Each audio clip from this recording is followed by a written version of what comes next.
పైన ఉండే ఎగువ గోదావరి చూసినా ఎల్ఎండి దగ్గర పోయినా అక్కడ నీళ్లు లేవు. ఎల్ఎండి రిజర్వాయర్లో ఇలా 5 టీఎంసీ. రామగుండం దగ్గరికి వచ్చి పైనుంచి వస్తున్న గోదావరి చూస్తే అక్కడ నీళ్ళే లేవు. పిల్లకాలువలా గోదావరి ప్రవహిస్తున్నది. కానీ కిందికి వచ్చి ఇక్కడ చూస్తే ఒక మహానది ఇక్కడ ఉగ్ర రూపంతో 10 లక్షల క్యూసెక్కుల నీళ్లు ఈరోజు గంగలో కలుస్తూనే ఉంటగానే కిందికి సముద్రంలో వస్తుంది. బాధాకరం ఏంటంటే ఈ నీళ్ళని ఇవాళ నడిపేటందుకు ఈ నీళ్ళను పైకి తీసుకపోయేందుకు 80 మీటర్ల మీద ఉన్నాం ఈరోజు. కరెక్ట్గా ఇక్కడ మనం 80 మీటర్ల కాడు ఉన్నాం సముద్ర మట్టాన్ని.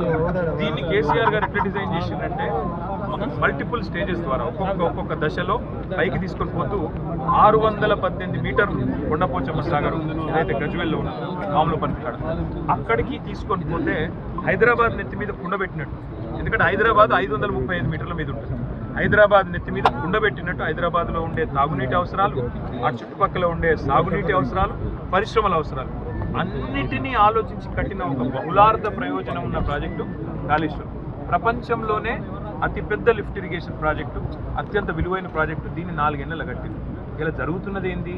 10 లక్షల క్యూసెక్కుల నీళ్లు వృధాగా పోతుంటే గతంలో ఇదే మేడిగడ్డ దీనికి 3 రెట్లు ఎక్కువ వరద వచ్చినా తట్టుకొని నిలబడ్డ విషయం తెలిసి కూడా ఉద్దేశపూర్వకంగా కేవలం రాజకీయ ప్రయోజనాల కోసం ఈ ప్రాజెక్ట్ నుంచి నీళ్లు తీసుకొని పైకి ఇచ్చే అవకాశం ఉండగా పైన రిజర్వాయర్లన్నీ గొంతెండి నోరు వెళ్ళబెట్టి చూస్తున్నాయి.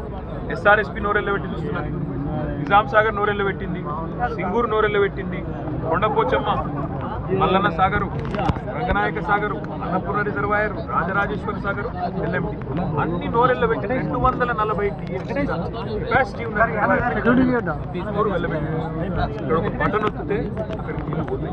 ఇంత తయారు చేసి పెట్టి కేసీఆర్ ఒక బంగారు పల్లెంలో పెట్టి మధ్యపక్షులు పట్టించి వీళ్ళ చేతిలో పెట్టిపోతే వీళ్ళకి వాళ్ళ మనసు ముట్టలేదు.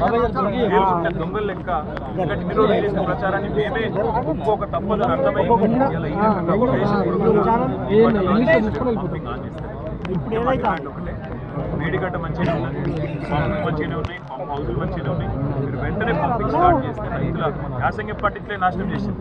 ఆ రోజు బేసినానికి పోయినారు, యాసంగి పంట అప్పుడే చెప్పినాం మేము, మీరు పంపింగ్ చేయొచ్చు, నీళ్ళు ఇవ్వచ్చు, కాఫర్ డ్యామ్ కట్టుండ్రి, నీళ్ళు మలుపుండ్రి, వెంటనే చేయండి అని చెప్పినాం.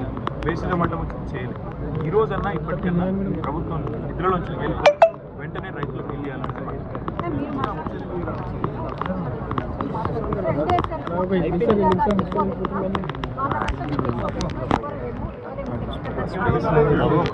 ఉత్తమ్ కుమార్ రెడ్డి గారు ఏం చెప్పినా ఇంజనీర్లను మీరు కావాలంటే అనానిమస్గా మాట్లాడించారు.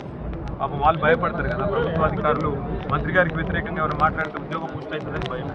కానీ మేము కూడా మాట్లాడుతున్నాం కదా ఇంజనీర్లతో, వాళ్ళే చెప్తున్నారు సార్ 3 బారేజీల గేట్లు ఎత్తి ఉంచినా కిందికి నీళ్ళు పోతున్నా ఒక కాలువైట్ ఒక చిన్న స్ట్రీమ్ మలిపితే చాలు మనకు చిన్న విషయంతోనే ఎత్తలేదు 10 లక్షల క్యూసెక్కులు పోతుంది.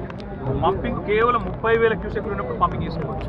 అంటే 10 లక్షలు ఎక్స్ పెట్టి ఆ 10 లక్షలలో జస్ట్ ఎంత 30,000 అంటే ఎంత పర్సెంట్? చాలా తక్కువ, ఆల్మోస్ట్ నెగ్లిజిబుల్, 3-4%. అందులో పంపింగ్ చేసుకోవచ్చు. నేను చెప్పేది కదా 30,000-40,000 క్యూసెక్లు నీళ్ళు ఉంటే రోజుకు 2 టీఎంసీలు నీళ్ళు ఎత్తిపోయచ్చు. దానికి 10,000 క్యూసెక్లు అవసరం లేదు. ఇంకా మిగిలి ఉంటే అప్పుడు కావాలంటే స్టోరేజ్ కోసం 3 రిజర్వాయర్లు కేసీఆర్ గారు 100 ఏళ్ల ముందు చూపుతాను కట్టింది.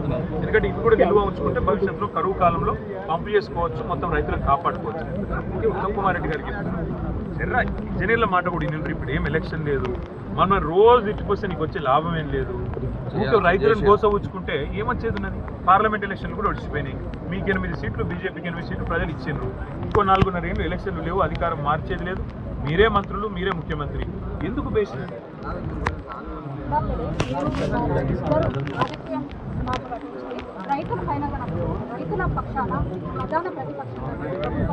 ప్రభుత్వానికి మా మీద కక్ష ఉంటుంది. మమ్మల్ని ఏమైనా తిట్టదలుచుకుంటే తిట్టండి, పర్వాలేదు, పంపులు అది. ఎందుకంటే రైతులు ఎదురు చూస్తూ ఉంటారు, ఆల్రెడీ నాట్లు వేసుకుంటారు, వాళ్ళు ఎదురు చూస్తారు, నీళ్ళు లేకపోతే పంట పోతుంది.